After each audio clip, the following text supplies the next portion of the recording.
atas kerja dan perhatian Aibda Khairul Fahmi beserta Ratna Eliza dalam mendampingi anak-anak kanker dan penyakit non-infeksi dari Aceh Timur. Dinas Kesehatan Aceh Timur memberikan penghargaan. Penghargaan ini pun diantar langsung oleh Bu Santi yang juga merupakan perawat Geraha Aceh Timur. Apresiasi yang diberikan oleh Dinas Kesehatan Aceh Timur ini pun diterima bersamaan.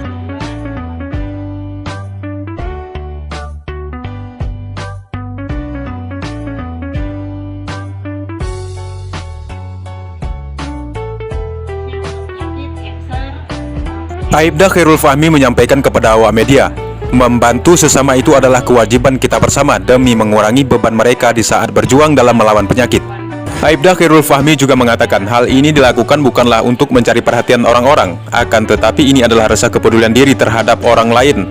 Semoga hal ini juga menjadi pemacu semangat peduli dan berbagi dengan anak-anak Aceh pada umumnya.